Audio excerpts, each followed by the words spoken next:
Hello everyone. तो हम start करने जा रहे हैं कंपनी लॉ का चैप्टर 1 इंट्रोडक्शन। तो हम बिल्कुल भी टाइम वेस्ट नहीं करेंगे। यहाँ पे हमें क्या करना है, हमारे एग्ज़ाम आ रहे हैं पास, तो हम टाइम वेस्ट बिल्कुल नहीं करेंगे और स्टार्ट करते हैं हम। The companies act 2013 is rule based legislation. Legislation मतलब क्या होता है, law making with 470 sections and 7 schedules. ठीक है, तो कंपनीज एक्ट 2013 क्या बताता है, ये एक रूल बेस्ड लेजिस्लेशन है जो कि लॉ मेक करता है with 470 sections and 7 schedules. The act has been divided into 29 chapters. ये एक्ट किस चीज़ में डिवाइड हुआ है, 29 चैप्टर्स में, और हर एक चैप्टर में एटलीस्ट 1 सेट ऑफ रूल्स है। ये extended to whole of India है। डेफिनेशंस है इसकी। सेक्शन 2 सबसेक्शन 20 क्या बताता है हमें, section 2 subsection 20 of the companies act 2013 defines करता है द टर्म कंपनी। कंपनी को डिफाइन करता है। कंपनी का मतलब क्या होता है, एक ऐसी कंपनी जो इनकॉर्पोरेट हुई हो अंडर दिस एक्ट और अंडर एनी प्रीवियस लॉ। यानी कि company means a company incorporated under this act, यानी कि जो भी प्रेजेंट में कंपनीज एक्ट चल रहा है, कंपनीज एक्ट 2013, और under any previous company law. इसका पर्पस क्या होता है, टू कंसोलिडेट करना या फिर अमेंड करना लॉ को रिलेटिंग टू कंपनीज, यानी कि कंपनी के रिलेटिंग जितनी भी लॉज हैं उनको कंसोलिडेट करते हैं और उनको अमेंड करते हैं। ये इसका पर्पस होता है। नेक्स्ट क्या आता है, असेंट एंड नोटिफिकेशन। असेंट मतलब होता है approval bye honourable president on 29 August 2013। Notify करते हैं इन ऑफिशियल गैजेट में ऑन 30 अगस्त 2013 में। ठीक है, तो बाय ऑनरेबल प्रेसिडेंट, यानी कि ऑनरेबल प्रेसिडेंट ने कब अप्रूवल दिया, 29 अगस्त 2013 को, और नोटिफाइड कब हुआ ये ऑफिशियल गैजेट में, 30 अगस्त 2013 में। कमेंसमेंट कैसे हुआ, सेक्शन 1 कब आया, section 1 came into force on 30 अगस्त 2013। ठीक है, तो सेक्शन 1 कब आता है हमारा, 30 अगस्त 2013 में, एट वंस, अकेला। एंड द रिमेनिंग प्रोविजंस, और बाकी के बचे हुए प्रोविजंस आए डिफरेंट डेट पे थ्रू नोटिफिकेशंस। तो कब आए, 12 सितंबर 2013 में आए 98 सेक्शंस, और 1 अप्रैल 2014 में आए बचे हुए 143 सेक्शंस इन्फोर्स ऑन 1 अप्रैल 2014। अब इसके ऑब्जेक्टिव्स क्या क्या होते हैं, ऑब्जेक्टिव होते हैं improve corporate governance, simplify regulations, strengthen investor interest, make corporate law more contemporary मतलब ईजी टू अंडरस्टैंड, यानी कि हम ईजिली अंडरस्टैंड कर पाएँ। मेक कॉर्पोरेट लॉ को कुछ इस तरीके से कंटेम्प्रेरी बनाएंगे, मतलब ईजी टू अंडरस्टैंड बनाएंगे जो नॉर्मल पब्लिक के लिए भी आसानी से समझ में आए। एप्लीकेशंस कहाँ क्या होते हैं, मतलब अप्लाई कहाँ कहाँ होता है, कंपनीज़ में, insurance company, banking company, electricity company, companies under special act और अदर बॉडी कॉर्पोरेट जो कि नोटिफाई करी जाती हैं बाय सेंट्रल गवर्नमेंट। सीजी मतलब सेंट्रल गवर्नमेंट। ठीक है, और डेफिनेशन सेक्शन 2 बताता है कि डेफिनेशन का मतलब क्या होता है। डेफिनेशन ये इंक्लूड करती है टर्मिनोलॉजी एंड क्लॉज, यानी कि जो हम टर्म्स यूज़ करने वाले हैं इस चैप्टर में, terminology and clauses. Definitions also known as, अब हम क्या करते हैं, जब कोई भी चीज़ होती है हम क्या करते हैं उसको कि उसकी डेफिनेशन है, नहीं, लॉ के अकॉर्डिंग क्या है, इंटरनल एड्स टू कंस्ट्रक्शन, यानी कि डेफिनेशन इस वर्ड का, डेफिनेशन वर्ड का मतलब क्या होता है इसको, और हम क्या बोल सकते हैं, इंटरनल एड टू कंस्ट्रक्शन। इसका पर्पस क्या होता है, पर्पस होता है इंटरप्रिटेटिंग और अंडरस्टैंडिंग द एक्ट, इंटरप्रिटेट करना और अंडरस्टैंड करना इस एक्ट को, और मीनिंग ऑफ लीगल टर्म्स, यानी कि लीगल टर्म्स का मतलब। अब हमारी पहली लीगल टर्म्स क्या है, ये हम स्टार्ट करते हैं। पहला पॉइंट है हमारा एब्रिज्ड प्रोस्पेक्टस। अब ये एब्रिज्ड प्रोस्पेक्टस क्या होता है, मीन्स अ मेमोरेंडम कंटेनिंग सच साइलेंट फीचर्स। इसका मतलब जो हमारा मेमोरेंडम है वो कुछ ऐसे साइलेंट फीचर्स कंटेन कर रहा है, किसके, ऑफ अ प्रोस्पेक्टस, जो कि एज में बी स्पेसिफाइड, जो कि स्पेसिफाई किसने करे हैं, बाय द SEB। SEB क्या है, securities and exchange board, through regulations, यानी कि रेगुलेशंस आती जाती हैं किसकी, SEB की, जिसमें जो हमें बताता है क्या कि मेमोरेंडम ऐसे साइलेंट फीचर्स कवर करेगा प्रोस्पेक्टस के जो स्पेसिफाई करे हों SEB ने। ये होता है हमारा एब्रिज्ड प्रोस्पेक्टस। यहाँ पर इस चैप्टर में सिर्फ हमें देखने को मिलेंगी डेफिनेशंस। अकाउंटिंग स्टैंडर्ड हम सबको पता है क्या होता है, हमने अकाउंट्स में पढ़ा है। सेक्शन 133 क्या बोलता है अब इसके लिए, ये prescribed by central government. Prescribe कौन करता है, central government. Standard of accounting होता है ये, और any addendum to it, addendum मतलब अ थिंग एडेड, यानी कि कोई भी चीज़ ऐड करी जाती है ना उसे बोलते हैं हम addendum. Based on the recommendation from ICI, किसकी रिकमेंडेशन से, ICI और NFRA। अब ICI क्या होता है, institute of chartered accountants of India, सबको पता है, हम लोग एग्जाम दे रहे हैं, सबको पता है ICI की फुल फॉर्म क्या होती है। NFRA national financial reporting authority, ये फुल फॉर्म होती है NFRA की। नेक्स्ट क्या होता है, ऑल्टर और ऑल्ट्रेशन। हम सबको पता है ऑल्ट्रेशन या ऑल्टर का मतलब क्या होता है, ऑल्टर चेंज करना, ऑल्टर मतलब चेंज, चेंज मतलब या तो हम ऐड कर सकते हैं या कुछ रह गया है उसको देख सकते हैं, या सब्सटीट्यूशन मतलब किसी चीज़ को हटा देना, चेंज बेसिकली, ठीक है। ऑथराइज्ड कैपिटल और नॉमिनल कैपिटल, ये भी क्या होता है, सब अकाउंटिंग टर्म्स आ रही हैं यहाँ पे थोड़ी थोड़ी। सच कैपिटल, ऐसी capital as is authorised by the MOA, MOA मतलब मेमोरेंडम ऑफ एसोसिएशन, वो कैपिटल जो ऑथराइज करी हो memorandum of association of a company to the maximum amount, यानी कि जो मैक्सिमम अमाउंट है हमारे शेयर कैपिटल की कंपनी की, वो होती है हमारी ऑथराइज कैपिटल और नॉमिनल कैपिटल। नेक्स्ट आता है हमारा ऑडिटिंग स्टैंडर्ड। ऑडिटिंग स्टैंडर्ड का सेक्शन कौन सा है, सेक्शन 143 सबसेक्शन 10। ये किस चीज़ से डील करता है, deal with the power and duties. Accounting standard किस चीज़ से डील करता है, ऑडिटिंग स्टैंडर्ड किस चीज़ से डील करता है, deal with the power and duties of auditor. Power और ड्यूटीज़ किसकी, ऑडिटर की, एंड ऑडिटिंग स्टैंडर्ड्स की, ठीक है। स्टैंडर्ड ऑफ ऑडिटिंग और any addendum there to for companies और क्लास ऑफ कंपनीज, यानी कि कोई भी चीज़ उसमें ऐड हो रही है अकाउंटिंग स्टैंडर्ड, सॉरी मैं अकाउंटिंग स्टैंडर्ड क्यों बोल रही हूँ बार बार, auditing standard, standard of auditing और any addendum there to for companies और क्लास, यानी कि कंपनीज़ के लिए ऑडिटिंग स्टैंडर्ड और कोई भी उसमें ऐड करी हुई चीज़, या फिर क्लास ऑफ कंपनीज़ के लिए कोई भी अकाउंटिंग स्टैंडर्ड, ऑडिटिंग स्टैंडर्ड और उसके अडेंडम्स। अब आते हैं हमारे आर्टिकल्स यानी कि आर्टिकल ऑफ एसोसिएशन। ये ओरिजिनली फ्रेम करे जाते हैं लेकिन ये चेंज हो सकते हैं, ऑल्टर्ड मतलब change from time to time. Apply in pursuance of any previous company law, यानी कि अप्लाइड कब हो सकते हैं, प्रीवियस कंपनी लॉ के परसेंस में, और apply in pursuance of this act क्या हो गया है यहाँ पे, परसेंस मतलब according to the current companies act, यानी कि करंट कंपनीज एक्ट, ठीक है। अब एसोसिएट कंपनी कौन सी होती हैं, ये बहुत बढ़िया चीज़ है। Associate company in relation to another company, हम किसी और कंपनी के रिलेशन में पढ़ेंगे, मतलब एक ऐसी company in which that other company has a significant influence, मतलब एक ऐसी कंपनी जो दूसरी कंपनी पे एक सिग्निफिकेंट इन्फ्लुएंस डाल रही हो। अब सिग्निफिकेंट इन्फ्लुएंस होता क्या है अभी पढ़ेंगे हम, but which is not a subsidiary company, लेकिन वो सब्सिडरी कंपनी ना हो of the company having such influence, यानी कि जो कंपनी इन्फ्लुएंस डाल रही है ना वो उसकी सब्सिडरी नहीं होनी चाहिए, ठीक है। एंड इंक्लूड क्या करती है, जॉइंट वेंचर कंपनी, ठीक है। तो सबसे पहले हम देखते हैं सिग्निफिकेंट इन्फ्लुएंस होता क्या है, ठीक है। सिग्निफिकेंट इन्फ्लुएंस एटलीस्ट 20% कंट्रोल होना चाहिए टोटल वोटिंग पावर का, और पार्टिसिपेशन इन बिजनेस डिसीजन, ठीक है। अब छोड़ो ये सब ना, हम एग्जाम्पल देख के समझते हैं। हमारा एग्जाम्पल है ये, ठीक है। एग्जाम्पल क्या दे रखा है, सिर्फ अभी हम ना ये देखेंगे, एक कंपनी है ए और एक कंपनी है हमारी बी।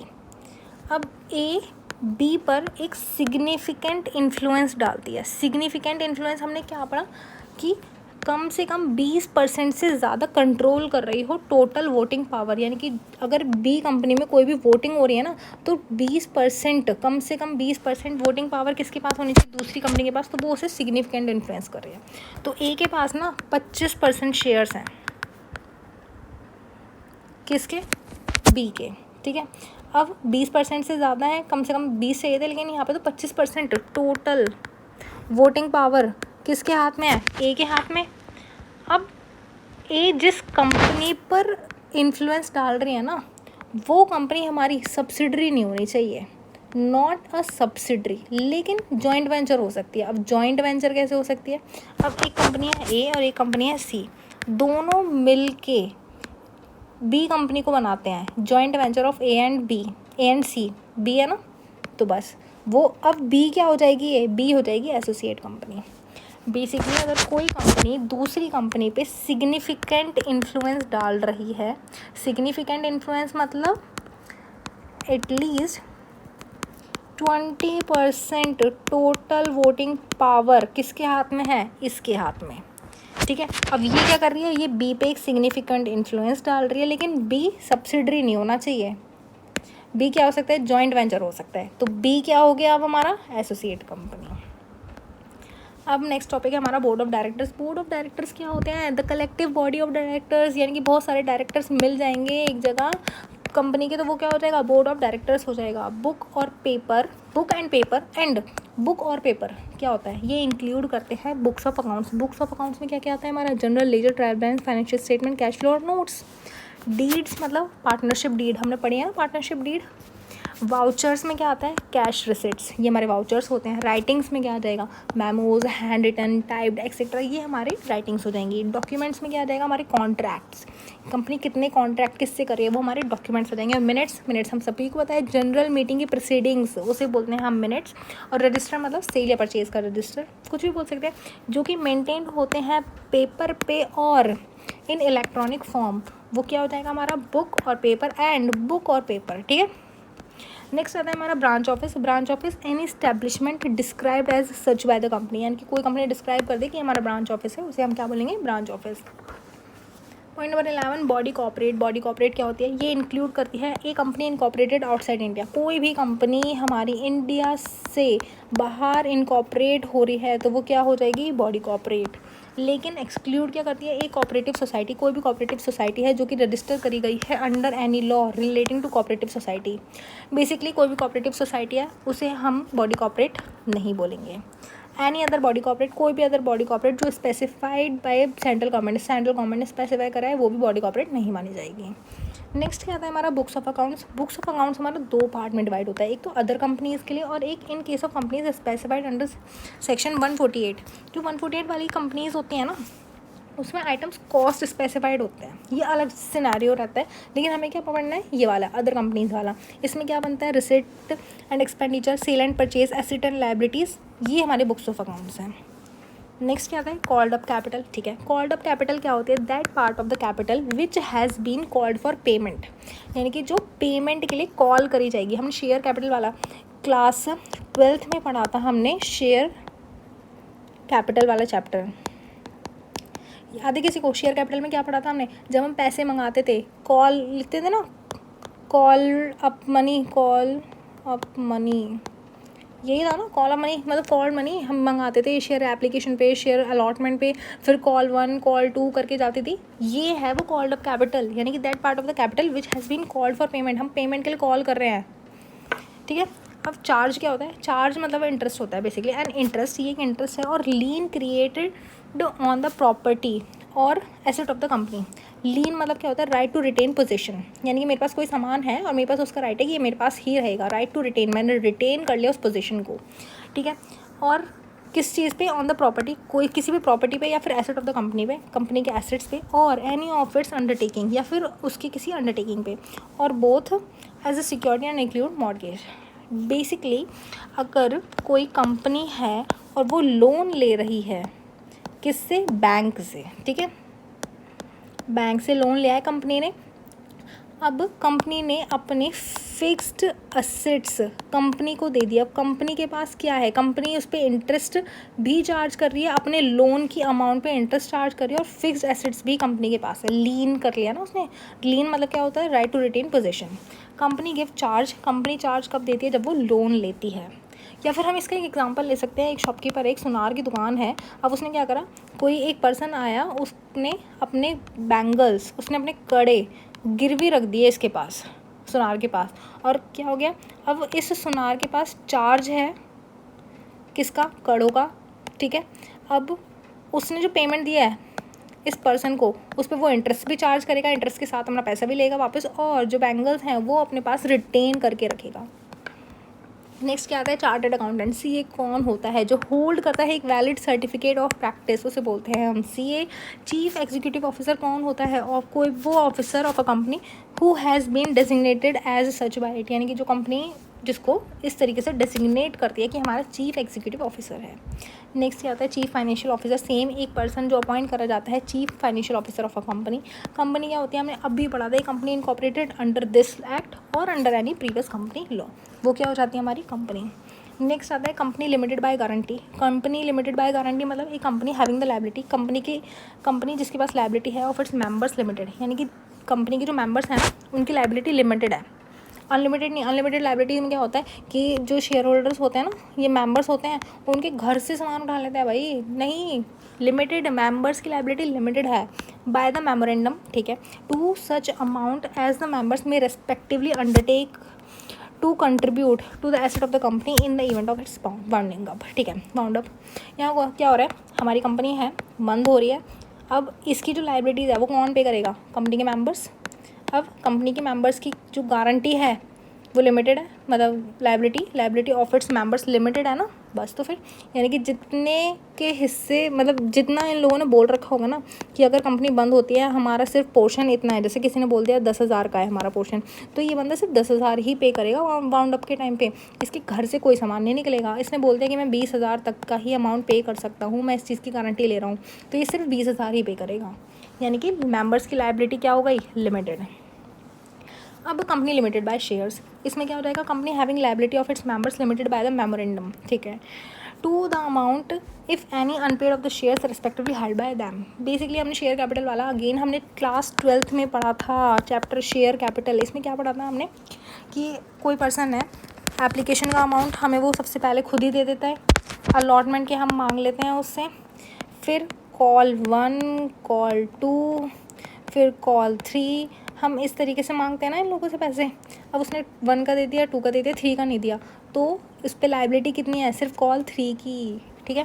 तो limited by the memorandum to the amount of any unpaid on the shares. Unpaid कौन सी थी, कॉल 3 वाली अमाउंट अनपेड थी ना, तो वो सिर्फ इतना ही लायबल है कि वो इस अमाउंट को दे सकता है और हम उससे कुछ भी नहीं ले सकते। वो होता है company limited by shares. Next आता है कंट्रीब्यूटरी। कंट्रीब्यूटरी कौन होता है, वो पर्सन जो लायबल होता है कंट्रीब्यूट करेगा towards the asset of the company in the event of its being bound up,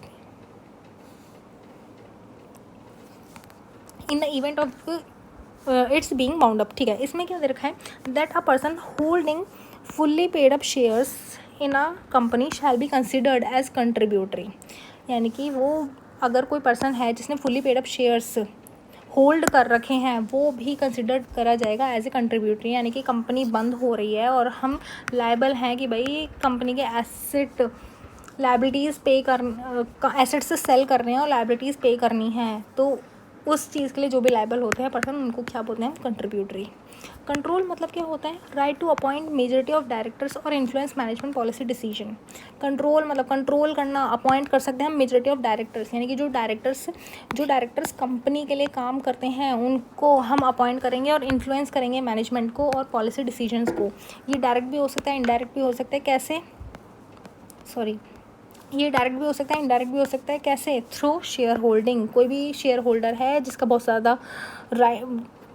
ज़्यादा होल्डिंग है कंपनी के अंदर, तो वो क्या करता है, वो इन्फ्लुएंस कर सकता है मैनेजमेंट को और अपॉइंट कर सकता है मेजॉरिटी ऑफ डायरेक्टर्स को। मैनेजमेंट राइट्स उसके पास ज़्यादा है, शेयर होल्डर एग्रीमेंट है, वोटिंग एग्रीमेंट है। ये लोग क्या करते हैं, कंट्रोल कर सकते हैं कंपनी को। Relevant for provision regarding subsidiary and holding company, ठीक है। इसमें कौन सा प्रोविजन आ गया, होल्डिंग कंपनी और सब्सिडरी कंपनी का। अब सब्सिडरी कंपनी है कोई, उस पे जो हमारा इन्फ्लुएंस है, इन्फ्लुएंस ऑफ मैनेजमेंट, वो कौन कर सकता है, होल्डिंग कंपनी कर सकती है।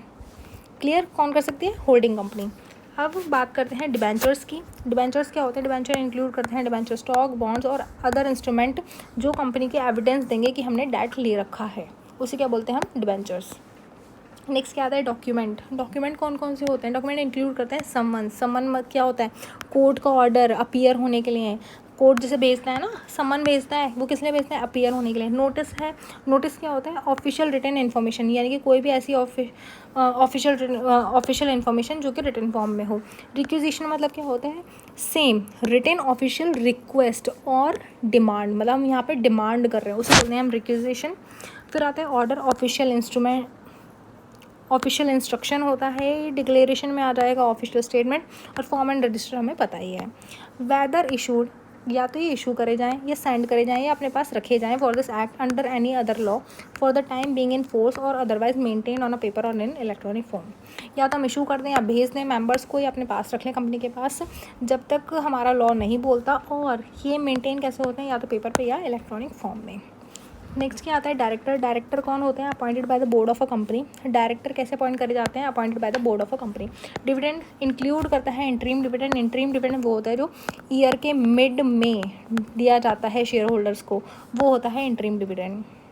नेक्स्ट क्या आता है employees stock option. Employees stock option क्या होता है, जहाँ पे एम्प्लॉयज़ ऑफिसर और डायरेक्टर्स को हम क्या देते हैं, can be given the benefit, हम बेनिफिट देते हैं किस चीज़ का, राइट टू परचेज करने का या फिर सब्सक्राइब करने का to the companies shares, company के share at a pre determined price in the future में क्या होता है शेयर्स की प्राइस बढ़ते रहते हैं। लेकिन हम एम्प्लॉय स्टॉक ऑप्शन स्कीम के थ्रू एम्प्लॉयज़ को, ऑफिसर्स को या डायरेक्टर्स को हम एक राइट दे रहे हैं कि भाई तुम्हें फ़ायदा होगा, बेनिफिट होगा कि तुम परचेज़ कर लो या सब्सक्राइब कर लो कंपनी के शेयर्स अगर तुम्हें करने हैं तो पहले से ही डिटरमाइन प्राइस पे फ्यूचर में। एक्सपर्ट कौन कौन होते हैं, एक्सपर्ट होते हैं engineer, chartered accountant, cost accountant, valuer, company secretary और एनी अदर पर्सन। वैल्यूअर कौन होता है, जो डिटरमाइन करता है वैल्यू ऑफ एसेट, शेयर और बिजनेस, उसे बोलते हैं वैल्यूअर। यानी कि डिटरमाइन क्या कर रहे हैं, वैल्यू डिसाइड कर रहे हैं ना कि एसेट की वैल्यू क्या है, शेयर्स की वैल्यू क्या है, बिजनेस की वैल्यू क्या है, उसे वैल्यूअर बोलते हैं। और एनी अदर पर्सन में क्या आ जाएगा, any other professional authorise by law, कोई भी अलग प्रोफेशनल जो कि ऑथराइज करा जाए लॉ के थ्रू, या फिर हु हैव पावर और authority to issue a certificate in presence of any law for the time being in force. Same भाई कि कोई भी लॉ अगर प्रिस्क्राइब कर रहा है कोई भी प्रोफेशनल को, उसे बोलेंगे any other person. Next financial statement. Financial statement क्या क्या इंक्लूड करता है, balance sheet, profit and loss यानी कि statement of profit and loss, income and expenditure, cash flow statement, statement of changes in equity और एक्सप्लेनेटरी नोट। ये होते हैं हमारे फाइनेंशियल स्टेटमेंट के आइटम्स। अब एक्सक्लूड क्या दे रखा है, ओपीसी यानी कि 1% कंपनी, स्मॉल कंपनी और dormant company cash flow statement नहीं बनाएंगी, ये एक्सक्लूड कर रखा है हमारा फाइनेंशियल स्टेटमेंट के लिए। अगर हमारी ओपीसी से हमसे मांगा जाए कि अपने फाइनेंशियल स्टेटमेंट दो, तो वो कैश फ्लो स्टेटमेंट नहीं देगी। फाइनेंशियल ईयर क्या होता है, ये सिंपली डिफाइन करा जाता है एक पीरियड 12 महीने का जिसमें इनकम अर्न हो। ऐसा पीरियड 12 महीने का जिसमें इनकम अर्न हो, उसे क्या बोलेंगे, फाइनेंशियल ईयर। एनी रेवेन्यू, कोई भी रेवेन्यू जनरेट हो रही है बिटवीन 1 अप्रैल, ये ईयर चेंज होता रहता है, 1 अप्रैल से 31 मार्च तक, will be assessed for the current fiscal year, उसे क्या बोल देंगे हम, फाइनेंशियल ईयर। पीरियड अगर एंड हो रहा है 31 मार्च को हर साल, ठीक है। फॉर कंपनीज इनकॉर्पोरेटेड आफ्टर 1 जनवरी, अगर कोई कंपनी 1 जनवरी के बाद इनकॉर्पोरेट हो रही है तो उसका फाइनेंशियल ईयर एंड जो होगा ना वो अगले 31 मार्च को होगा फॉलोइंग ईयर में। देखो इसका एग्जांपल देके बताती हूँ मैं यहाँ पे, ठीक है। ये है यहाँ पे 1 जनवरी, ये 31 मार्च, यानी कि यहाँ पे अगले दिन 1 अप्रैल और ये 31 मार्च, ठीक है। अब कंपनी इनकॉर्पोरेट अब हुई, अब यहाँ कितने हुए, 3 मंथ्स। अब 3 मंथ्स की फाइनेंशियल स्टेटमेंट थोड़ी ना बनेगी, अब जो बनेगी ना वो इस पीरियड से इस पीरियड की बनेगी। और इसके लिए जो फाइनेंशियल ईयर होगा, एंड होगा, वो एंड यहाँ नहीं होगा, वो एंड इस पे होगा। ये बताया गया है इस पॉइंट में कि कंपनी अगर इनकॉर्पोरेटेड हो रही है 1 जनवरी को, तो उसके बाद 3 महीने बाद वाला जो मार्च आ रहा है उसमें नहीं होगी ये, उसका ये पीरियड एंड 31 मार्च ये वाला नहीं माना जाएगा। इसके बाद पूरा 1 साल बाद जो फिर से 31 मार्च आने वाला है वो माना जाएगा। क्लियर। नेक्स्ट क्या होता है, फ्री रिजर्व। फ्री रिजर्व कौन से होता है, रिजर्व अवेलेबल, जो रिजर्व अवेलेबल हो किस चीज़ के लिए, डिस्ट्रीब्यूट करने के लिए dividend as per the latest audited balance sheet of a company. यानी कि कंपनी की कोई लेटेस्ट ऑडिटेड बैलेंस शीट है, उस बेसिस पे अगर रिजर्व हमारे अवेलेबल हैं तो हम क्या डिस्ट्रीब्यूट कर देंगे, डिविडेंड। ग्लोबल डिपॉजिटरी रिसिट्स क्या होती हैं, कोई भी instrument, any instrument in the form of a depository receipt, कोई भी इंस्ट्रूमेंट अगर किसी भी फॉर्म में डिपॉजिटरी रिसिट के फॉर्म में है जो कि क्रिएट करा गया है फॉरेन डिपॉजिटरी आउटसाइड इंडिया, मतलब आउटसाइड इंडिया क्रिएट करा गया हो किसके थ्रू, बाय फॉरेन डिपॉजिटरी और authorised bye a company making an issue of such receipt, यानी कि ऑथराइज किसके थ्रू, कंपनी जो मेक करती हो इशू ऑफ सच रिसिट, वो हो जाती है हमारी global depository receipt. Government company कौन सी होती है, कोई भी company in which not less than 51% of the paid up share capital held by central government, कोई भी ऐसी कंपनी है जिस कंपनी में सेंट्रल गवर्नमेंट, स्टेट गवर्नमेंट या फिर दोनों सेंट्रल गवर्नमेंट और स्टेट गवर्नमेंट मोर देन 50% या फिर नॉट लेस देन 51% होल्ड करती है, क्या होल्ड करती है, पेड अप शेयर कैपिटल। ये इंक्लूड करती है subsidiary of such government companies. Okay, अब होल्डिंग कंपनी, एक कंपनी दैट कंट्रोल 1 और more subsidiary company. Issued capital, issued capital क्या होता है, तो company issues from time to time for subscription, उसे बोलते हैं issued capital. Key manager person कौन से होते हैं, KMP, ये इंक्लूड करते हैं CEO यानी कि chief executive officer, managing director और मैनेजर्स। CS यानी कि company secretary, whole time director, CFO, chief financial officer, such other officer not more than 1 level below directors in whole time employment and designated as key manager person, यानी कि कोई भी ऐसा officer not more than 1 level below directors in whole time employment, जो whole time employment में है और director है उसे 1 लेवल बिलो नहीं होना चाहिए, और designated as key manager person other prescribed officers. Next क्या है हमारा लिस्टेड कंपनी। लिस्टेड कंपनी मतलब means a company which has any of its securities listed और any recognise stock exchange whether in India और आउटसाइड इंडिया। ठीक है, मतलब क्या है, ऐसी कंपनी जो लिस्ट कर रहे हैं अपनी सिक्योरिटीज़ को कहाँ पे, एनी रिकॉग्नाइज स्टॉक एक्सचेंज में या फिर मतलब वेदर इन इंडिया, या तो इंडिया में या आउटसाइड इंडिया में, तो वो क्या हो जाएगी हमारी लिस्टेड कंपनी। अब कौन सी कंपनी नहीं ट्रीट करी जाएंगी listed company, not treated as listed company, इसमें क्या दे रखा है, public company that list its, ऐसी पब्लिक कंपनी जो लिस्ट कर दें अपने नॉन कन्वर्टेबल डेट सिक्योरिटीज़ को, NCDs को, और non convertible redeemable preference shares को, इनको अगर लिस्ट कर देती है ना पब्लिक कंपनी, तो वो लिस्टेड कंपनी नहीं मानी जाती। ऑन प्राइवेट प्लेसमेंट बेसिस, यानी कि ये जो चीज़ हो रही है ना, ये प्राइवेट प्लेसमेंट बेसिस पे हो रही है, और प्राइवेट कंपनी जो लिस्ट कर दें अपने नॉन कन्वर्टेबल डिबेंचर्स को, वो क्या हो जाएंगी, वो भी नहीं मानी जाएंगी लिस्टेड कंपनी। और फिर से पब्लिक कंपनी जो लिस्ट कर दें अपने नॉन कन्वर्टेबल सिक्योरिटीज़ को, नॉट इक्विटी शेयर्स, लेकिन इक्विटी शेयर्स को नहीं, वो भी लिस्टेड कंपनी नहीं मानी जाएगी।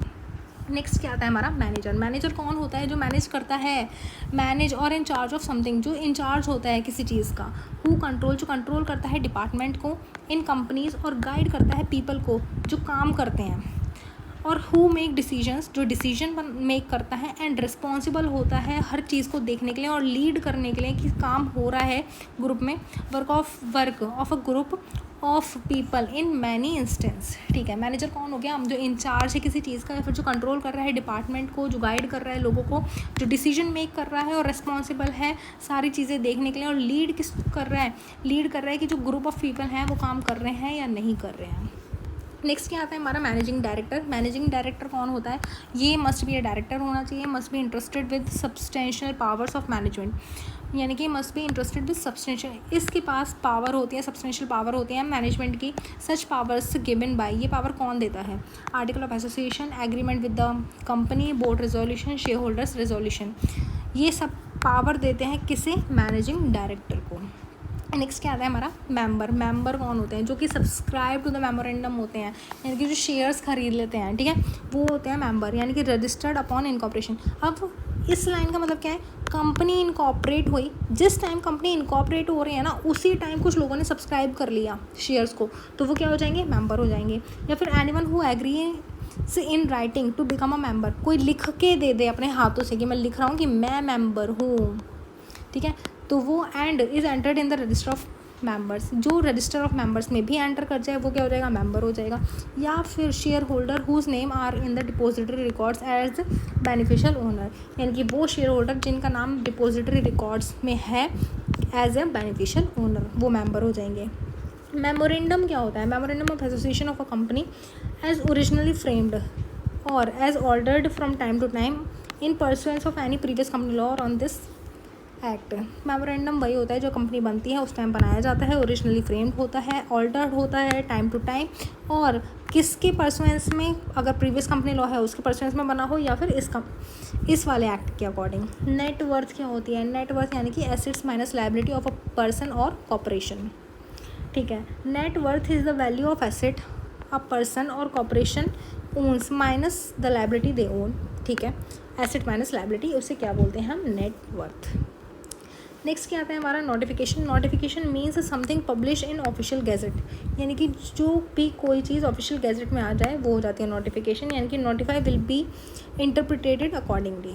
ठीक है, ऑफिसर क्या होते हैं, ऑफिसर इंक्लूड्स करते हैं डायरेक्टर्स, KMP यानी कि की मैनेजर पर्सन, मैनेजर्स, या फिर कोई भी under whose instruction direction the board और डायरेक्टर्स यूजुअली एक्ट। ठीक है, अब ऑर्डिनरी और स्पेशल रेजोल्यूशन क्या होता है, ये हम पढ़ेंगे सेक्शन 114 में। ऑर्डिनरी रेजोल्यूशन और स्पेशल रेजोल्यूशन इस चैप्टर में नहीं है, आने वाले चैप्टर्स में है ये हमारा। नेक्स्ट क्या है हमारा, officer who is in default. ठीक है, officer who is in default, company ने कुछ गड़बड़ कर दी, अब फाइन लग गया, पनिशमेंट होगी, किस पे होगी, किसको पकड़ेगी आके, law. Officer who is in default, जिसने डिफ़ॉल्ट करा है, तो ये कौन कौन हो सकते हैं, होल टाइम डायरेक्टर हो सकता है, की मैनेजर पर्सन हो सकता है, या डायरेक्टर हो सकता है। हु शैल बी लाइबल, जो लाइबल हो जाएंगे टू पे पेनल्टी, ये पेनल्टी पे करेंगे और इनको ही पनिशमेंट मिलेगी इन केस ऑफ डिफ़ॉल्ट, अगर इन लोगों ने डिफ़ॉल्ट कर दिया कमिटेड बाय द कंपनी। अगर कंपनी ने, पता है कंपनी पे भी फ़ाइन लगता है, ऐसा नहीं है कि कंपनी पे फ़ाइन नहीं लगेगा, अगर गड़बड़ कंपनी ने करी है तो कंपनी पे भी लगेगा, लेकिन साथ में ऑफिसर इन डिफ़ॉल्ट पे भी लगेगा अंडर द कंपनीज एक्ट 2013। अब paid up share capital, paid up share capital क्या होता है, means the total amount receive by the company as paid up for shares issued. Company ने शेयर्स इशू करें, अब शेयर्स जब इशू करें तो कुछ लोगों ने उनके पैसे भी दे दिए, जो पैसे दे दिए वो पेड अप शेयर कैपिटल हो गई। इंक्लूड करता है amount credited as paid up share capital, और एक्सक्लूड करता है कोई भी amount receive for shares not issued, यानी कि शेयर्स इशू नहीं करें हमने और कहीं और से पैसा आ रहा है तो हम उसे पेड अप शेयर कैपिटल नहीं बोलेंगे, सिंपल सी बात है। पोस्टल बैलेट क्या होता है, मीन्स वोटिंग बाय पोस्ट और थ्रू एनी इलेक्ट्रॉनिक मोड, उसे बोलते हैं पोस्टल बैलेट। प्राइवेट कंपनी क्या होती है, are those companies whose article of association, ऐसी कंपनी जिनके आर्टिकल ऑफ एसोसिएशन रिस्ट्रिक्ट कर देते हैं क्या, transferability of shares and prevent क्या करते हैं, पब्लिक को at large for subscribing to them, यानी कि जनरल पब्लिक सब्सक्राइब नहीं कर सकती इनके शेयर्स के लिए, ये रिस्ट्रिक्ट करते हैं transferability. Has a minimum paid up share capital of ₹1,00,000, इनकी कम से कम minimum paid up share capital कितनी होती है, 1,00,000 की, और limit the number of members, इस कंपनी में कम लिमिट कर दिया गया है 200 से ज़्यादा मेंबर्स नहीं हो सकते। प्रोमोटर कौन होते हैं, एक पर्सन और entity who settles on an idea to establish a specific business and completes the required formalities its establishment. ठीक है, बेसिकली प्रोमोटर कौन होता है, प्रोमोटर वो होता है जिसके पास आइडिया आया होता है, प्रोमोटर और entity who settle an idea, जिसके पास आइडिया आया कि हम इस्टेब्लिश करते हैं एक स्पेसिफिक बिजनेस और कंप्लीट करते हैं जितनी भी रिक्वायर्ड फॉर्मेलिटीज़ हैं इसको बनाने के लिए। कोई भी इंडिविजुअल हो सकता है, कंपनी हो सकती है, फर्म हो सकती है, association can conceive the idea of company formation and be the companies promoter. ठीक है, इनमें से कोई भी इंडिविजुअल कंपनी फॉर्म या एसोसिएशन कोई भी बना सकता है कंपनी, उसे बोलते हैं प्रमोटर, जिसके पास आइडिया आया हुआ होता है। अब प्रोस्पेक्टस क्या होता है, any document issued as a prospectus, जो भी हम डॉक्यूमेंट इशू करते हैं एज ए प्रोस्पेक्टस उसे प्रोस्पेक्टस बोलते हैं। ये इंक्लूड करता है red herring, shelf prospectus, notice, circulars, advertisement etcetera. Any document inviting public, यानी कि कोई भी डॉक्यूमेंट जो पब्लिक को इनवाइट कर रहा है सब्सक्रिप्शन के लिए और परचेज ऑफ सिक्योरिटीज़ के लिए। ठीक है, पब्लिक कंपनीज क्या होता है, public company which is not a private company, जो प्राइवेट कंपनी नहीं होगी वो क्या हो जाएगी, public company. Has a minimum paid up share capital as may be prescribed, लेकिन अभी तक प्रिस्क्राइब नहीं करी गई है। A company which is a subsidiary of a public company, जो सब्सिडरी, अगर कोई कंपनी है वो सब्सिडरी है पब्लिक कंपनी की तो वो भी हम पब्लिक कंपनी ही मानेंगे, even if it is a private company in its document. एक होल्डिंग कंपनी है, एक सब्सिडरी कंपनी है। ठीक है, अब वो होल्डिंग कंपनी जो है हमारी ये पब्लिक है और सब्सिडरी वाली प्राइवेट कंपनी है। अब जब हम बात करेंगे होल्डिंग और सब्सिडरी के रिलेशन में तो हम इस कंपनी को भी पब्लिक ही मानेंगे। ठीक है, ये दे रखा है, ये company which is subsidiary of public company, कोई भी कंपनी अगर पब्लिक कंपनी की कोई सब्सिडरी है, पब्लिक कंपनी की कोई सब्सिडरी है तो उसे भी हम डीम्ड पब्लिक कंपनी मानेंगे, चाहे वो प्राइवेट ही क्यों ना हो। रजिस्टर ऑफ कंपनीज़ क्या होते हैं, maintain by the registrar on paper और in electronic mode under the act, यानी कि रजिस्टर क्या होता है, या तो ये पेपर पे बनाए जाते हैं, इलेक्ट्रॉनिक बनाए जाते हैं अंडर दिस एक्ट। अब रजिस्टर क्या होता है, ये इंक्लूड करता है register, joint register, assistant register, additional register, deputy register, having their duty of registering companies, company को रजिस्टर करने के और discharge various functions under this act. ठीक है, अब रेम्यूनरेशन क्या होता है, पैसे मिलना, सैलरी, एनी मनी और इट्स इक्विवेलेंट, या तो पैसा या उसके बराबर की कोई चीज़, गिवन और पास्ड टू एनी पर्सन, यानी कि मिले या हम पास करें किसी और पर्सन को जो सर्विस रेंडर करता हो बाय हिम, एंड इंक्लूड करता हो perquisite as defined under income tax act 1961। Related party क्या होती है, या रिलेटेड पार्टी मतलब डायरेक्टर और his relative, key manager person और उसके relative, firm in which director manager और उसके रिलेटिव क्या हो, पार्टनर हो, private company in which director manager relative is a partner और डायरेक्टर हो, पब्लिक कंपनी जिसमें डायरेक्टर और मैनेजर डायरेक्टर हो, अलॉन्ग विद रिलेटिव, जिन अपने रिलेटिव्स के साथ जो होल्ड कर रहे हो more than 2% of paid up share capital, या फिर कोई भी any body corporate any person on whose advice directions और इंस्ट्रक्शंस अ डायरेक्टर और manager is accustomed to act. Basically इसका मतलब होता है हैबिचुअली और consistently acting in someone's advice not occasionally. ठीक है, मतलब कभी कभी हम किसी की एडवाइस पे काम कर रहे हो, ओकेशनली नहीं, कभी कभी हैबिचुअल हैं और कंसिस्टेंटली काम कर रहे हैं हम किसी और की एडवाइस पे, ओकेशनली नहीं, कंसिस्टेंटली। ठीक है, रिलेटिव मतलब क्या हो जाएगा, ये मेंबर्स हो जाएंगे HUF के, they are husband and wife relation में। ठीक है, one person is related to other if a manner prescribed. List of relatives क्या दे रखा है, फादर इसमें स्टेप फादर हो सकते हैं, मदर इसमें स्टेप मदर हो सकते हैं, सन स्टेप सन, सन की वाइफ, डॉटर का हस्बैंड, ब्रदर स्टेप इंक्लूड करता है स्टेप ब्रदर, और सिस्टर स्टेप सिस्टर। ठीक है, नाउ शेयर क्या होता है, means the share in the share capital of a company and include stock. ठीक है, शेयर रिप्रेजेंट करता है unit of ownership in the company. Share क्या रिप्रेजेंट करता है, unit of ownership in the company. Small company क्या होता है, small company other than a public company.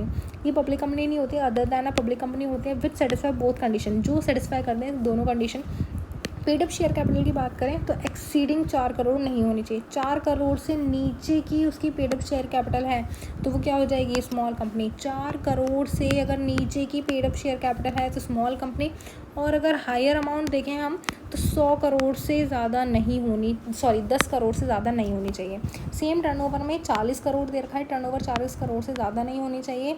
और अगर से और हायर अमाउंट एज में भी प्रिस्क्राइब नॉट एक्सीडिंग 100 करोड़। ठीक है, तो कैसे दे रखा है, 4 crore paid up share capital और टर्नओवर 40 करोड़। ठीक है, 4 crore paid up share capital, 40 crore turnover, 4 crore paid up share capital, 40 crore turnover. ठीक है, अब ये देखा 10 या 100, बेसिकली एक ज़ीरो बढ़ा दी है।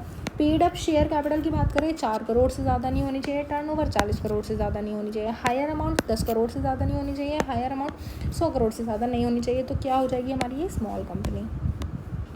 नेक्स्ट क्या आता है, स्वाइट इक्विटी शेयर्स। स्वाइट इक्विटी शेयर्स क्या होते हैं, इक्विटी शेयर जो इशू करे जाते हैं कंपनी के थ्रू टू इट्स डायरेक्टर्स और एम्प्लॉयज़ को, किस पे, डिस्काउंट रेट पे, for consideration other than cash, for providing know how provide करते हैं, making intellectual property rights available और other value editions.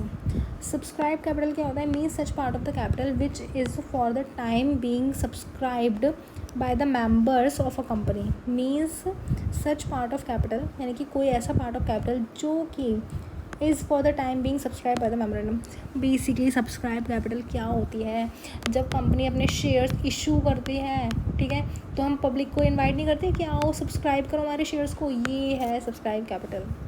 Next subsidiary company, ये company is called subsidiary of another company. ये company subsidiary कब कहलाई जाएगी, किसी और कंपनी की। That other company control the composition of board of director, यानी कि कोई मतलब जो हमारी होल्डिंग कंपनी होगी वो कंपोजिशन को बोर्ड ऑफ डायरेक्टर्स को कंट्रोल करेगी, या फिर that other company control more than 50% of its total share capital. अगर कोई कंपनी किसी कंपनी की मोर देन 50% शेयर कैपिटल को होल्ड कर रहा है तो वो सब्सिडरी और होल्डिंग का रिलेशन में आ जाएगी। टोटल वोटिंग पावर क्या होती है, refer to the total number of votes cast at a poll in a company meeting. ठीक है, टोटल वोटिंग पावर मतलब refers to the total number of vote कितनी कास्ट हुई, या तो पोल के थ्रू या फिर एज्यूमिंग ऑल एलिजिबल मेंबर्स और proxies are present and vote, उसे बोलते हैं टोटल वोटिंग पावर। ट्रिब्यूनल क्या होता है, रेफर टू द एनसीईआरटी को ट्रिब्यूनल बोलते हैं, established under section 408 of the companies act. NCERT मतलब नेशनल कंपनी लॉ ट्रिब्यूनल। ठीक है, यानी कि कंपनी के जितने भी केसेस वगैरह आते हैं ना, जो कंपनी में डिस्प्यूट वगैरह हो जाते हैं, वो कौन डील करता है, एनसीईआरटी। टर्नओवर क्या होता है, टर्नओवर मतलब वो क्या होता है, means the gross amount of revenue recognise in the profit and loss account of a company during a financial year. यानी कि एक फाइनेंशियल ईयर में हमारा जितना भी अमाउंट हमें रेवेन्यू आया है हमारा, जो कि रिकॉग्नाइज करा गया है पीएनएल अकाउंट में, उसे बोलते हैं हम टर्नओवर फ्रॉम सेल से आया होता है, सप्लाई से आया होता है, distribution of goods and services जिससे भी आया होता है। बेसिकली हमारे पास रेवेन्यू आई होती है और हम रिकॉग्नाइज कहाँ करते हैं उसे, प्रॉफिट एंड लॉस अकाउंट में, उसे क्या बोलते हैं हम, टर्नओवर। नेक्स्ट क्या आता है, अनलिमिटेड कंपनी। अनलिमिटेड कंपनी एक कंपनी विद नो लिमिट, जिसकी कोई लिमिट नहीं है on the liability of its members, उसे बोलते हैं हम अनलिमिटेड कंपनी। नेक्स्ट क्या आता है हमारा, वोटिंग राइट, और यही हमारा लास्ट पॉइंट है इस चैप्टर का, voting right means the right of a member of a company to the vote in any meeting of the company और by means of postal ballot, यानी कि कंपनी मेंबर्स के पास राइट होता है कि वो वोट कर सकें मीटिंग में, किसके थ्रू, पोस्टल बैलेट के थ्रू। पोस्टल बैलेट क्या होता है, voting by share holder through post और electronic means instead of attending in general meeting. General meeting में आने की जगह वो क्या करते हैं, पोस्ट या इलेक्ट्रॉनिक मीन्स के थ्रू वोट कर देते हैं, उसे बोलते हैं वोटिंग राइट, यानी कि मेंबर्स के पास राइट होना वोट करने के लिए। तो इसी के साथ हमारा चैप्टर 1 कंप्लीट होता है। हमने एक समराइज्ड वे में अपना चैप्टर कंप्लीट कर लिया है, ठीक है। तो कहाँ गया हमारा chapter 1 page, finally chapter 1 introduction complete. बहुत इजी चैप्टर है, सिर्फ डेफिनेशंस हैं। तो किसी को भी कोई भी प्रॉब्लम आ रही है तो प्लीज़ कमेंट सेक्शन में ज़रूर बताएं। Thank you.